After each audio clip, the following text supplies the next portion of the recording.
course.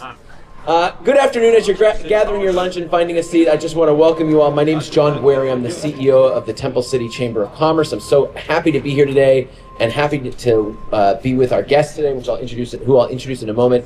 But today we are gathered, as we do every month, to come together as leaders in the community to talk about some of the policies and legislation that affects all of us and our business community here in Temple City and beyond. And today is no different. We are joined by a number of esteemed guests, and instead of me trying to introduce all the leaders, which is basically everybody, I'm just going to ask you to use your outside voice. We're a little farther apart. Before I get to introductions, I want to just thank the city of Temple City. I know Brian right there and the council members are here. They've invested in these umbrellas and tables. This is great. I love this.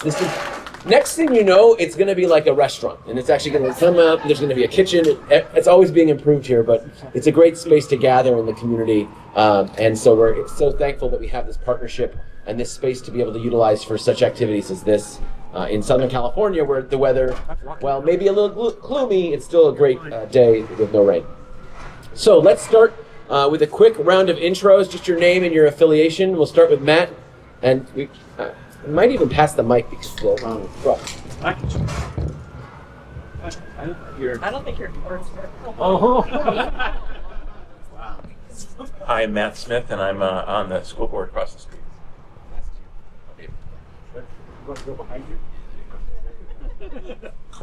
Good afternoon, everyone. My name is Art Kuna. I'm the superintendent for Temple City Unified School District. I'm Mary Smead. I'm another one of the board members from Temple City Unified. We're trying here. William Mann, Mayor Pro Tem with the City of Temple City. Everybody. Andy McKernan, Temple City Bike Shop. Oh, sorry. Hi, I'm Donna Giorgino. I'm on the governing board of the Temple City Unified School District. Jerry Jambazian, Temple City photographer and school district photographer. And Wonder Cleaners. Oh.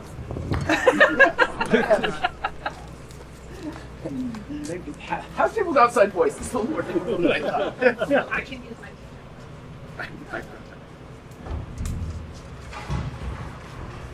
Good afternoon, I'm Cynthia, current mayor of Temple City.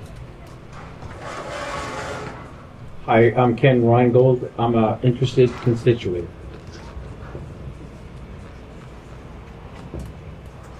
Hi, I'm James Chan, a local commercial and real estate lender and also the acting treasurer of the board. Good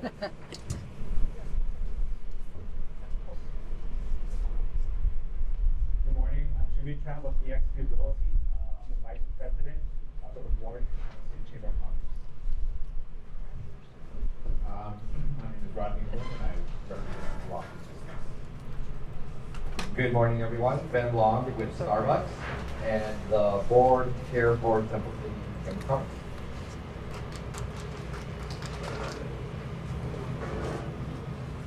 Albert J. Creston. This is Tony Knight, and I example. Good afternoon, everyone. Rafael Diaz, Consent Engineers. Good morning, everyone. Tom Chavez, City Council. Good afternoon, everybody. Matthew McConnell with Liberal Transit. And Linda Apodaca with Split Hill Transit.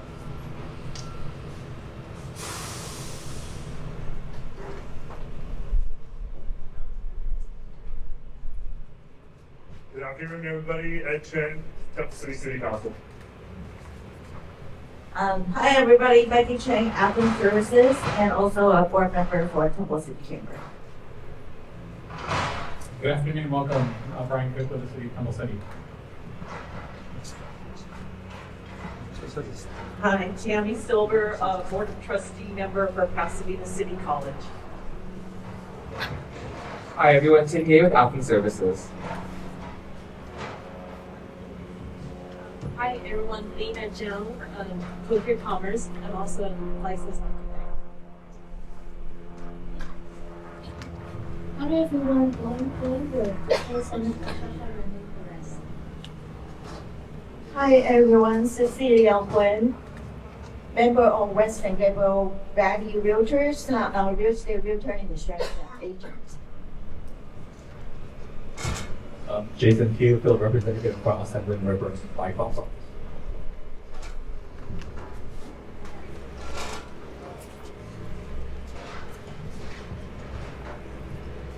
Hi, my name is Lucia Tam from Kingston Realty, representing Arcadia Association of Realtors. Hi everyone, my name is Judy and I'm Councilor Judy True, staff of the web. Thank you. All right, I also just want to acknowledge the chamber staff. We have Augustine, Emily, and Carla here. And so thank you all for being here. Round of applause for all of you, the amazing leaders.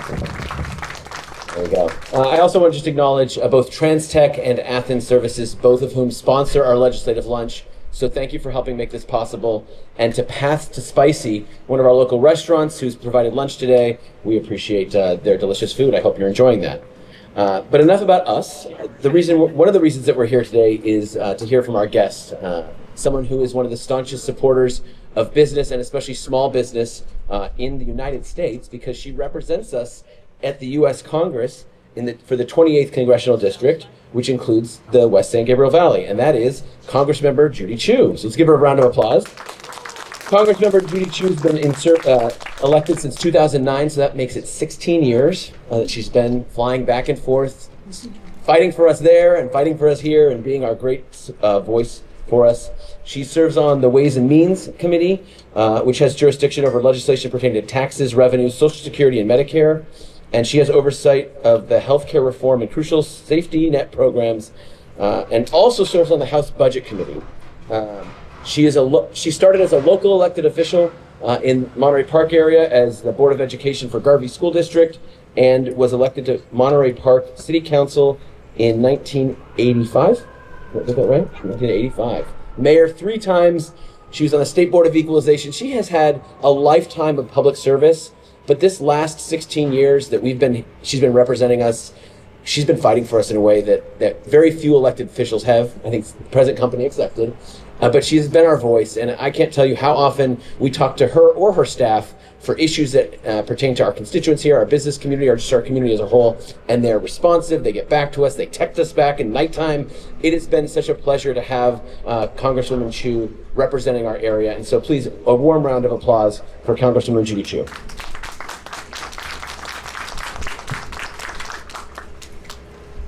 Well, thank you for that wonderful introduction, John. I really appreciate it. And it's so great to be here with the Temple City Chamber of Commerce. And of course, to see all the leaders that are here in Temple City, which I always enjoy coming to with your plethora of different events that you have for the community. So thank you. And I'm so glad to have this opportunity to share a few updates about ongoing Eaton Fire recovery efforts and also what's happening in Washington, D.C.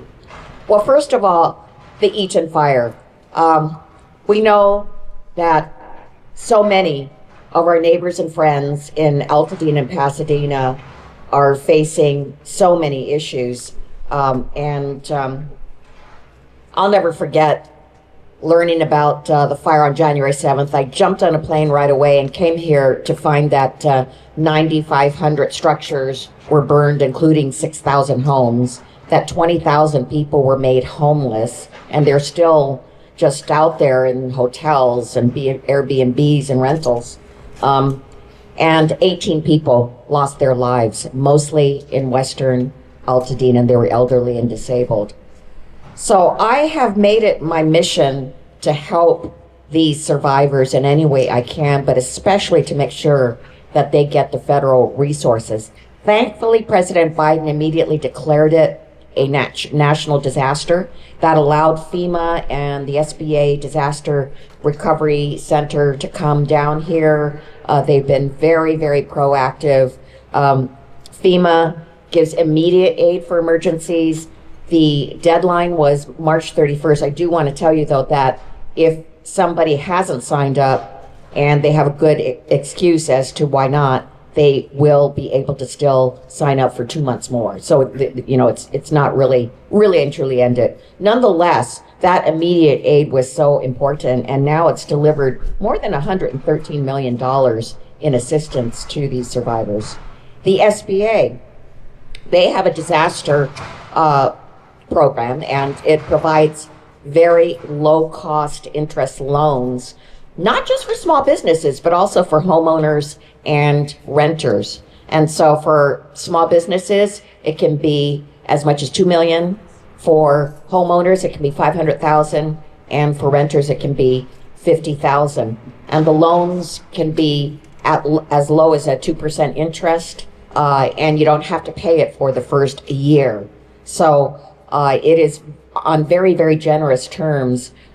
This deadline also was March 31st, but same situation. If you have a good reason as to why you didn't sign up, there'll be a reprieve of 2 months more.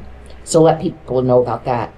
And then there is the U.S. Army Corps of Engineers. Now, there's been an entire process that's been happening. First was the hazardous waste removal. I have good news there. It's all completed, and it was completed ahead of schedule. It was going to be 3 months, but it ended up being 1 month. Now is phase 2, which is the debris removal. And that's where the U.S. Army Corps of Engineers comes in. They have been doing an incredible job. I have witnessed for myself the debris removal process, and they're so professional, and they know what they're doing. So people needed to opt in, but if they did opt in for that, then the debris removal would be at no cost to the homeowner. And they are also ahead of schedule. Originally, they said it would take 18 months, then it went down to 12 months, and actually, we're pretty sure it's going to be well before the 12 months are up. The debris removal is so important because the next phase is rebuilding. And I think that once we see homes going up, people are going to feel that we are on the road to recovery. And so I am glad to announce to you that the very first permit for rebuilding was granted in Altadena. And it was a Habitat for Humanity home that they are just beginning on in terms of the different homes. They want to do 200 homes in the area. So that's going to be a tremendous benefit.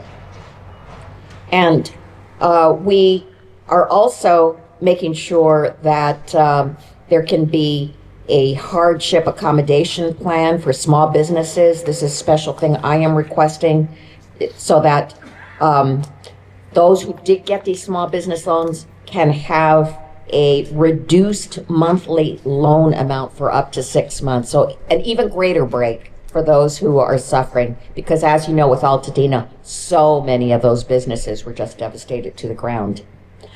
I also am making sure that we have more resources for our long-term recovery.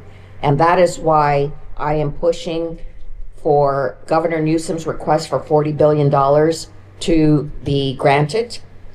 Just as North Carolina has done, just to put it in perspective, North Carolina asked for $44 billion. And what I want to do is to make sure that this disaster package comes with no strings attached, just as has been done for every other disaster in our nation's history. Yes, wildfires have no political affiliation, no political party.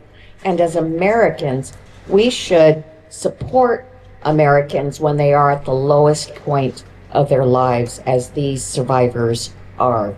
So we continue to push, and with that money, we will have more for rebuilding. We'll have more for repairing our roads that were damaged during this time period in the infrastructure. We will have more to have a full recovery for this area. And as we contend with this long and arduous recovery from the Eaton fire, we also have to deal with the Trump administration. And so let me first address this issue, tariffs.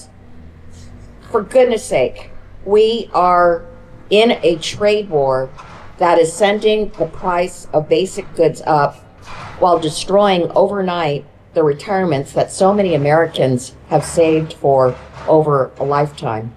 I just went over and visited a lighting company that is in Pasadena, and they told me that the tariffs will definitely put them out of business because they get component parts from places like China. But when they list it, I mean, they get things from China, they get things from Taiwan, they get things from Finland, but Finland gets it from China. So, you know, we have so much trade that is interconnected. The thing is that the president's tariffs make no sense. They punish many of our allies and partners, and even those for whom we have a trade surplus. Yes, like the Netherlands and like the UK. And it also puts tariffs on countries for whom we don't even grow those products, like bananas, cocoa, coffee. We don't grow those products. So why would you put tariffs on those countries for whom we need those goods? So it is going to only raise the cost of goods for everybody. And the average that has been estimated is that it'll go to $4,700 more per family per year because of this. And even though some of the tariffs have been paused, this trade war with China has not been paused, and it will make goods more expensive for all of us. It'll really have an impact here in the San Gabriel Valley because, as you know, there are so many that are in the import-export business, and so many are facing higher costs because of the anticipation of the higher costs. So it is something that will severely impact our small businesses. I heard from a constituent in Alhambra whose parents own a small wholesaling business that sells medicinal oils from Asia. The cost to import one shipment of their products went from $500, or it will go from $500 to $13,000. They cannot afford this 26-fold increase and will close their doors if the president doesn't stop this madness. So we are fighting this every way that we can. And in fact, there was a hearing recently with the U.S. Trade Representative when he testified in front of the Ways and Means Committee. I asked him about all these, the products that America cannot grow ourselves, like bananas and coffee. Why would we put tariffs on them? I let him know that also that the situation where he wants to impose tariffs on every single country will make for a situation where companies will have to crawl on their knees to him, or countries will have to crawl on their knees to him. And it sets the framework for so much corruption. I mean, they will have to crawl on their knees, but where to? Mar-a-Lago? Does it mean going to buy a big membership in Mar-a-Lago? I let him know that the CEOs of major companies from China, major companies like Apple, which secured an exclusion from the tariff so that they could continue to import iPhones from China, well, they can do that. But our average small business, right, like that is, for instance, right here in the San Gabriel Valley, doesn't have that ability to crawl on their knees to Mar-a-Lago or to the White House to get an exclusion. So what this means is thousands of dollars higher for our small businesses. That's no way to run an economy, no way to run a country. The effects are far-ranging and go far beyond the cost of goods, actually. For instance, the uncertainty unleashed by the president has caused the borrowing cost to skyrocket for home buyers and businesses, so that it's even harder for small business owners to get access to capital. So our economy is indeed turning upside down. And that's why the other thing that I'm doing is to back the bills that take back our constitutional authority to impose tariffs. Just recently, the president was given emergency powers to impose tariffs. So that is what he is using to do this widespread, every country tariff. But that's also why he's inventing the emergencies. Like for Canada, he's inventing the crisis that they're producing fentanyl and sending it across the border. We all know Canada is not the producer of fentanyl, so it's an invented reason. Nonetheless, what we want to do is take back that emergency authority and then go back to the system as it was before, where Congress had to approve these tariffs. So at least there's a process. The other types of far-reaching rash impacts are so many.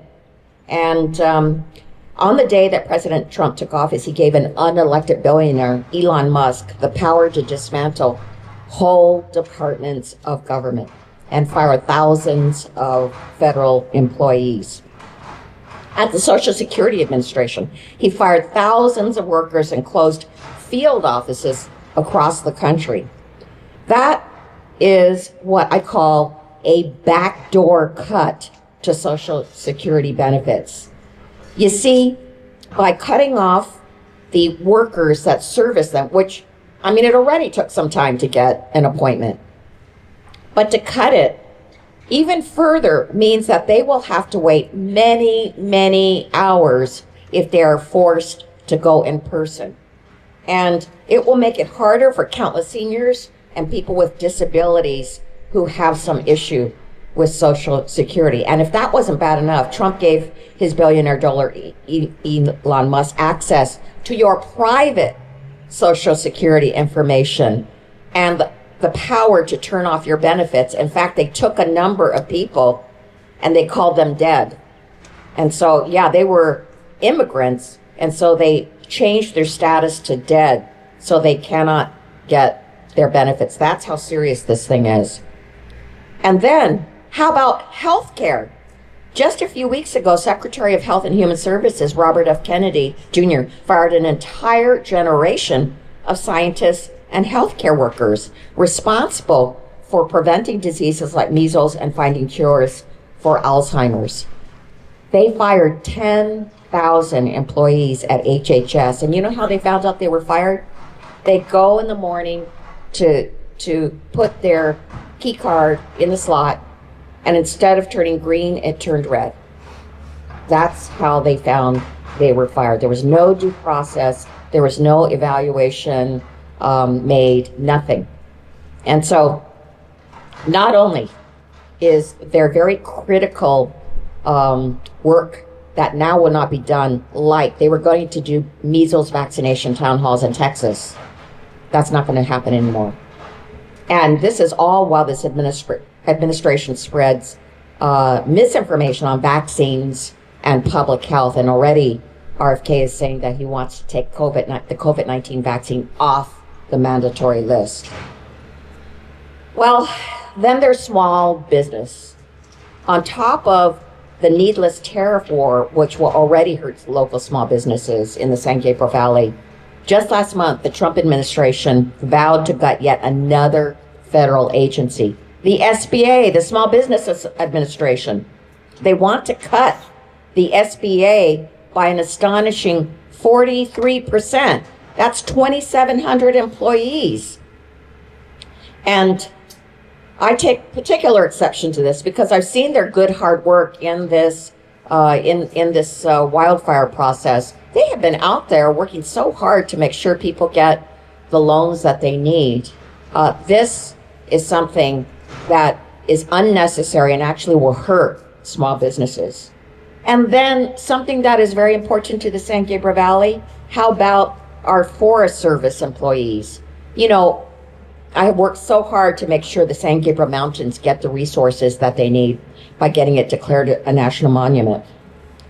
We actually are home to more federal workers than any other state. But earlier this year, Trump and Musk fired over 3,400 U.S. Forest Service employees. That's why I led 80 House members in sending a letter demanding that the Trump administration reverse these harmful layoffs to ensure that our public lands can be maintained and protected.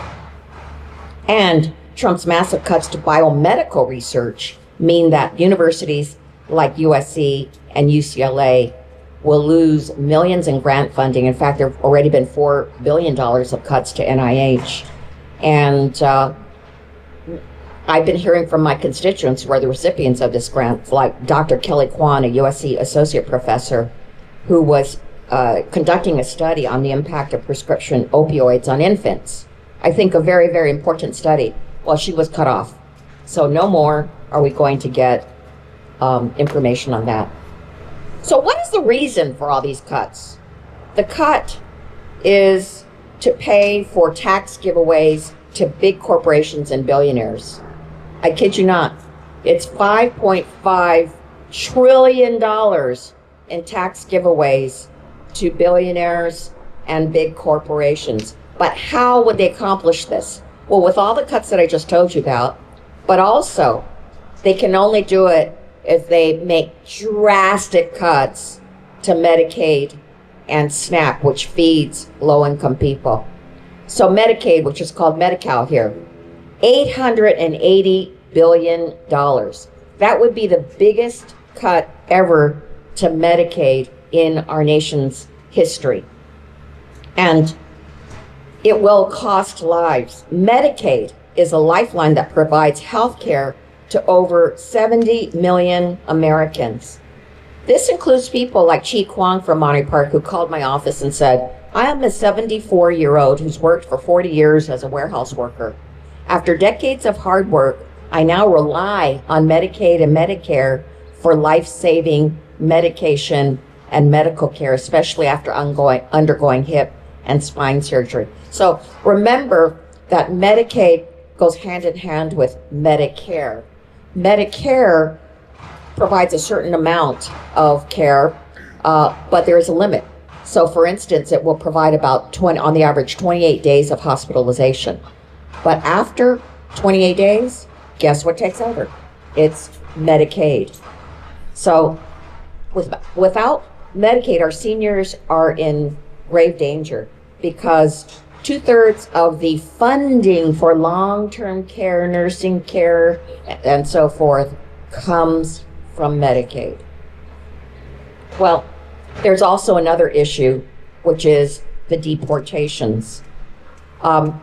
Trump is invoking the Alien Enemies Act in order to deport people, but with no due process. So as a result, we have people that have been deported, but actually are not those that belong to a gang or are a criminal. And the Enemy Aliens Act was supposed to be used only if we are at war with a country. It was a 1798 law that was in place before we had even an immigration system in this country. And so this law should have been gone a long time ago. In fact, I'm the backer of the bill that does that, to take it out. But by doing this, we will see deportations of people that actually have done no wrong, that maybe showed up for their immigration interview and suddenly they're gone. So let me just say that even as I work to stand up to the most destructive actions of the Trump administration, I continue to find opportunities for bipartisanship. I just wanted to tell you a couple of victories. My Investing in Main Street Act, which would update an outdated law from the 1950s so that small business investment companies, or SBICs, can provide funds to high potential startups, which would otherwise not be able to get those funds. The reason it's an SBA program is that the SBA guarantees those funds. And so my bill would allow more banks to invest in these SBICs, and it would make triple the amount of money available in these very valuable programs. Anyway, it did pass the House, so I was very, very happy about that. The other bill that passed was my Filing Relief for Natural Disasters Act, which just passed the House a couple of weeks ago, actually. And that's because we are in this natural disaster period. My bill was to ensure that if a state declares natural disaster, we don't have to wait for the president to declare that disaster in order for there to be tax relief in terms of taxpayers filing their taxes. So because sometimes it takes a while for the president to actually follow through and declare a natural disaster. So this is what I'm focused on. I'm focused on making sure that we have the resources to recover from the Eaton fire, that we stand up to the Trump administration, and that we work in a bipartisan way whenever possible. So thank you so much for this opportunity to talk to you. It is wonderful to be here with you. I think the Congresswoman has time for a couple questions. I know she has another appointment to get to. We've got one from Tammy right here. Hi, Congresswoman. I am so proud of you. You are fighting against this terrible administration we currently have. But the rest of the Democratic delegation in the House seems very quiet. And maybe we're not hearing, but how are Democrats able to resist the current waterfall and cascade of bad outcomes? Well, I know we were all disappointed by Senator Schumer's vote that allowed for this terrible budget bill to go through. But I do have to say others have really stepped up to the plate. Senator Booker and his 27 hours, hour filibuster, breaking the record for speaking on the floor and therefore being able to talk for all those hours about the harm that these actions of the Trump administration were taking. We had Senator Chris Van Hollen and several members of Congress go down to El Salvador to look into the case of Kilmar Abrego Garcia, who was wrongfully sent down there. Even the Trump administration admitted that, and yet they will not return him. But they are registering their protest. We've actually had quite a few members of Congress go into Republican areas and do town halls, because you see, Republicans have been jammed at all the town halls that they've had, so much so that the speaker told them, don't do any town halls in person. And so they've been hiding out, and as a result, the Democrats are just going in there and doing the town halls in their areas. And in fact, Bernie Sanders and Alexandria Ocasio-Cortez went to quite a few districts that are Republican and did that. They did one here in LA. This is actually a Democratic district, and I actually attended. There were 36,000 people. I've never seen so many people in a rally in Grand Park in downtown. It was just really amazing. And so, yeah, there's more activity than you think. Yeah. But you know what? We have to grow our numbers. We have to make sure that those who are upset and can see what's going on and are fearful and anxious, which many of the people I run into are, we need to grow those numbers of those who are protesting. And I often use the example of what you did. You started the Tesla takedown protest in Pasadena on Colorado Boulevard, and it started with just a handful of people. And then it grew to 700, and then 1,000. I don't know, what number is that now? It's last week it was about 300, because April 5th was huge. It was like 4,000. Yeah, April 5th, you had many thousands there. So you start with 1, it becomes 10, then 100, and then we want to get it up to 1 million. And when there are many millions, then that's when change will happen. Thank you. I've got. Okay. Well, first, thank you for your for being right on the front lines as the fires are put out and getting the word out. What is your take on the wish to close the Department of Education, and how do you see, first, the legality of it, and second, what do you see as the biggest impact on our schools if they're able to do that? Yeah. All these actions are illegal. Taking away the monies that Congress appropriated without Congress's input, that's illegal. Closing down entire federal departments that were authorized by Congress, that's illegal. including closing down the Department of Education. And there are such critical programs that are administered by the Department of Education. Pell Grants is the biggest one. They want to send that program to the SBA while at the same time reducing the SBA's workforce by 43%. But how about IDEA, which services our disabled students? And how about Title I, which services our low-income students? Title I is very, very important. And what I fear is that they'll make Title I into a block grant program for each state, meaning that the states could just kind of like take that money and do with it what they want. And it may not be for its intended purpose, which is to help low-income students. So just quickly, obviously part of the school districts, we face a lot of uncertainty with the budget. Schools have become political targets. Whatever you can do to support us with just making sure that the funding continues to come through, because particularly in a state like California, I just don't think they have the ability to supplement whatever we lose from the federal government. So your support in that area would be greatly appreciated. Thank you.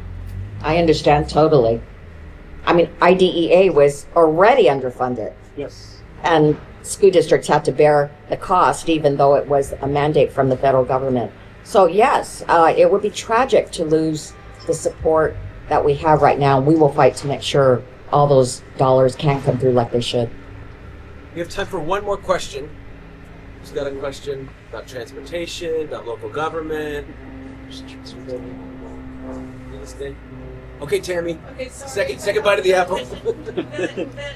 The administration is ignoring judicial mandates. What power does our judiciary have to enforce so they don't just go, merrily along? The first thing that may happen, which I think will happen, is that Trump will be found in contempt. And then that will trigger all kinds of actions against him where he will have to be held accountable. So watch for that. But there are measures like that that can be taken.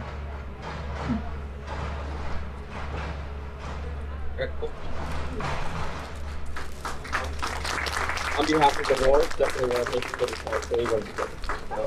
Thank you so much for the time and thank you for everything that you're doing. Thank you so much. Thank you. Yes. Thank you.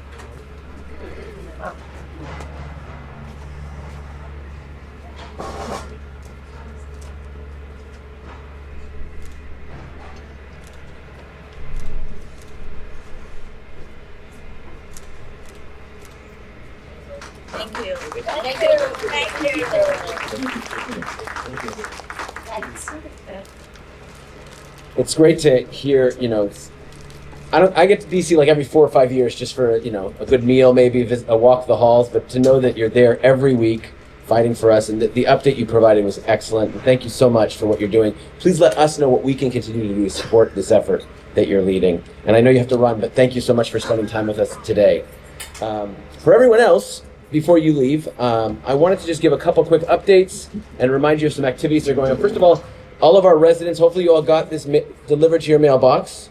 This is a new effort we're working to undertake to provide a direct mail to every resident in Temple City, bilingual, so we have it in Chinese writing and English, as a way to hopefully get more information out to our residents about what's going on. This one particularly focused on real estate, and so we want to thank so many of our sponsors who were able to make this happen.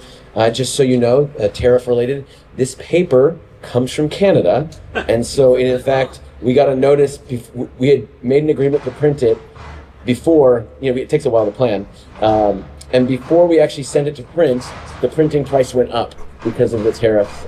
So it hits all of us in very interesting ways, but we're doing our best to do this at least a couple times a year, in addition to the other printings that we do, to make sure that we're communicating to everyone as best we can about the work that all of us are undertaking in the community. So hopefully, if you didn't get a copy, we have some at the front. This was actually really under the effort of the Real Estate and Home Improvement Committee, so I want to thank them. They actually continue to have meetings to look at other activities. Inside, you'll see the guide to making your home in Temple City, so that people can, and this is the print version of a digital interaction that we have on our website, so people can find a way to either move here, or more importantly, once they are here, how do they increase the value of their home by being connected to their community and making improvements. This is really making your home in the community. That's what we've been working on for about a year, and this came out through this and online. So if you're interested in getting involved with that committee, please let Emily know about our real estate and home improvement. We also have our workforce development committee that just wrapped up its PPPP program, which I always forget what it stands for, but Professional Pathways Partnership Program. So it's actually a PPP program, anyway. But it continues to look at other workforce, a lot of conversations about employment, both filling the gaps of the needs of our community, but also providing opportunity for our neighbors to get the jobs that they want, maybe more locally versus having to drive farther away. So if you're interested in that, please also see Emily of that committee. We have our next legislative lunch on May 30th, right here. I believe our guest is going to be Mike Fong. Will be here with us in our new patio setting. We are going to have our next Business Connects here at $1 Million Decor on May 28th. That's our free Small Business Connects mixer with Alhambra and Rosemead. It's going to be here in Temple City. And then we always encourage you to find your favorite restaurant in Temple City. Not all of them do catering, so we don't always get to have them here. But we are relaunching our Summer Night Bites program. And so that's coming for June, July, and August. It'll be June 19th is the first. We still are interested in supporting our PTAs, so if your PTA hasn't signed up yet, let us know. If there's a way we can connect with I'd love all of them to be a participant. We've got new restaurants involved, new locations involved. So for those who weren't there last year, I can promise you it's a delicious night. We'd love to have you there. If you need help with any of this, see me, see Carla, see Emily. We can answer it, answer your questions, get you connected. Thank you for being here. You don't have to leave. Please connect with each other. Thanks to our board members who are here and our elected officials. Please have a great weekend. Hopefully the weather will hold up and we don't have any rain while we're here. With that, we'll see you all next time. Thanks so much.